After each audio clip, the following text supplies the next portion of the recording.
This is the UM-2 and it's the first scooter that we've ever reviewed with a swappable battery. Regen braking and it has a kickstand that we've never seen before on a scooter. We actually have 2 scooters from Anyhill. Andrew, why don't you get this box and I'll take care of the other one. I don't break it, but here we go. All right, you got that? Yep. Okay, I'll take care of this one.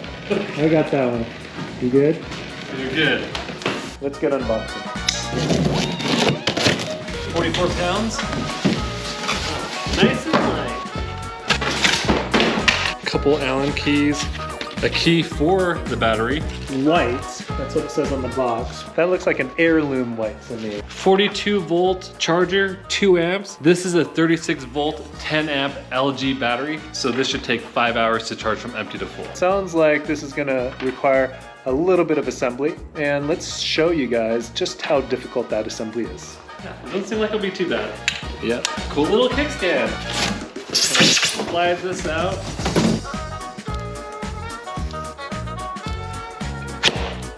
That's where the 4 bolts go. We'll extend that brake line. Nice and easy.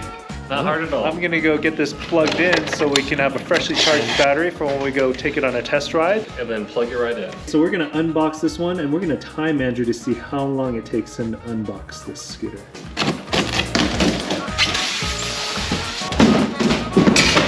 Whoa, now that's an entrance. This time I don't gotta read any instructions, so it should be quicker.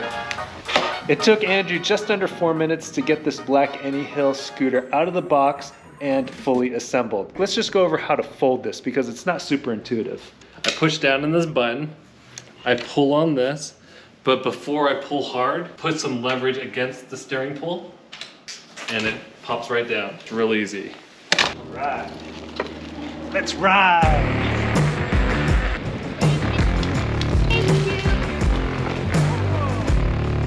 What do you guys think, girls? You like it?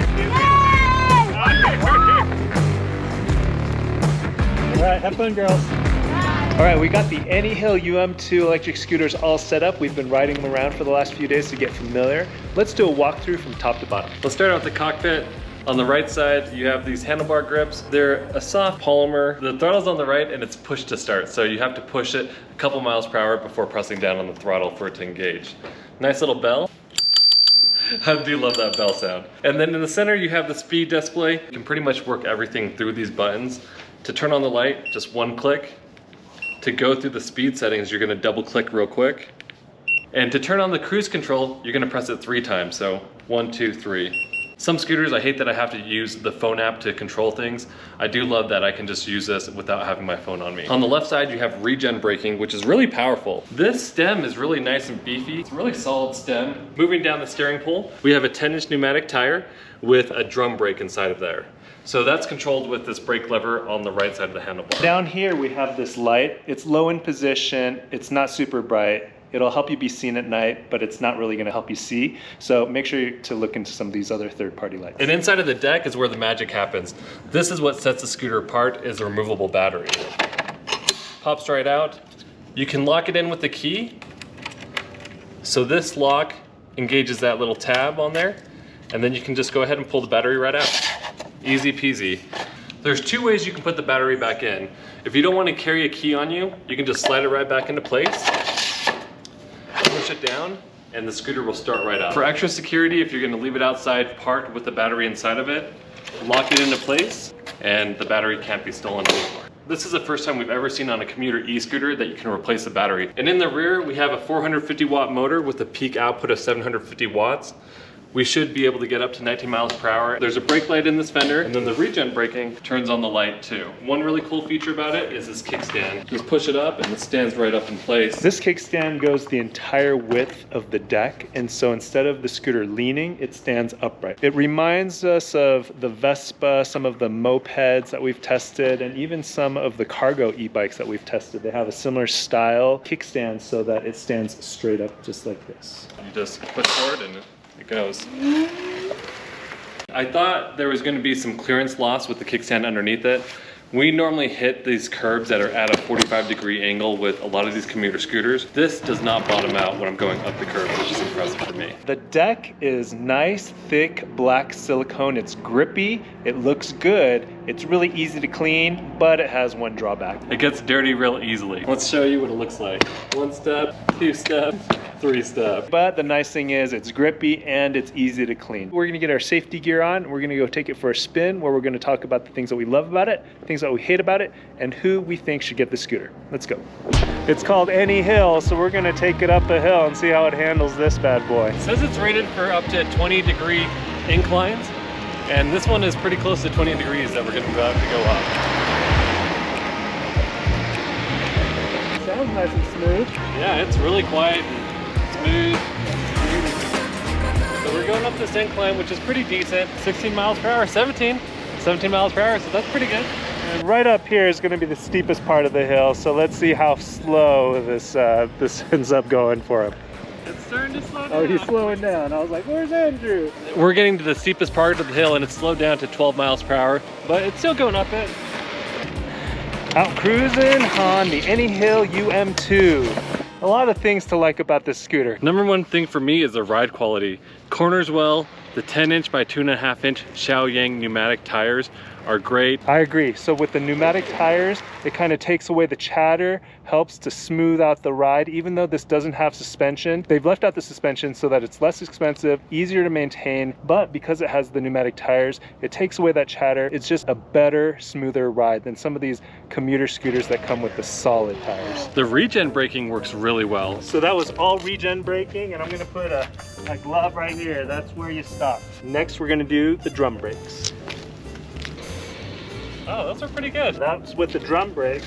Regen braking, drum braking, and now we're gonna go both together. I'm so confident I'm gonna sit right here and let them brake. See how this goes. I'm done having kids anyway. Whoa! Oh, wow, safe. Regen, drum, both together. Strong and smooth and low maintenance. The steering pole has no movement at all. It's nice and solid. Being able to remove the battery is great for people who have long ranges to work. Right now, I've got a battery in my backpack just for swapping purposes. Who knows how long we're gonna be out here having fun. And the kickstand. Because it goes the width of the deck, leaves the scooter upright. You don't have to lean it, so you don't have to worry about it falling over if you're not on perfectly flat surfaces. The big thing for me is the app. I hate that you have to log into most of these apps. You have to give them your email. You have to give them permissions. This didn't ask for any type of permission except for my location. There's no bolts showing except for these 4 bolts that are hidden behind this plastic piece. And you have nice cable wrap on the one piece of cable that goes from the steering pole to the deck. Feels very solid going off these curbs and these jumps. Rides really smoothly, and it has some really innovative features. But it's not perfect, and we're gonna keep riding. At our next stop, we're gonna talk about the things that we don't like about this scooter.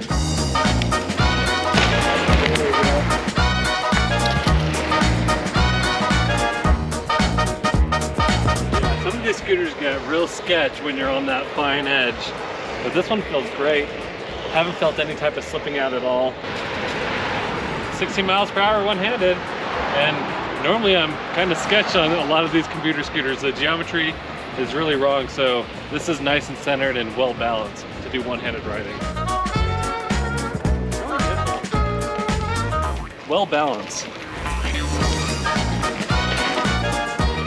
The UM-2 is a good scooter, but there are some nuances and there are some quirks that we're not big fans of. Handlebars are a little bit narrow. The display, it does get a little bit washed out in direct sunlight. I wish the app had a little bit more interface, like being able to turn off the push to start. And the folding mechanism can definitely be tricky. We had Jimmy's daughter trying to pull on this and it wasn't the best for her. I wish it was a little bit more intuitive. It's a little bit heavy for a commuter scooter. It weighs 44 pounds. If you take out the battery, it weighs 39 pounds. The kickstand, while it's different and it's nice, it's very loud when it folds in. Let's say you've just left the library and you're about to go home. Everyone's quiet and studying. We're gonna keep riding, and as we finish this off, we'll talk about who we think should consider getting this scooter.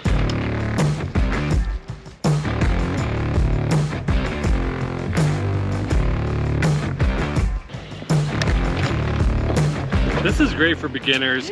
A thumb throttle is always easier to modulate when you're brand new to scooting. It's not too heavy, so just know that you have to be able to carry at least 44 pounds. Over time, all scooters, their batteries are going to wear down, and it's a part that's going to need replacing. With this, it's going to be super easy. If you guys have any other questions, check out our full written review at gotscooter.com. Thanks for watching, and when you guys ride, wear your safety gear.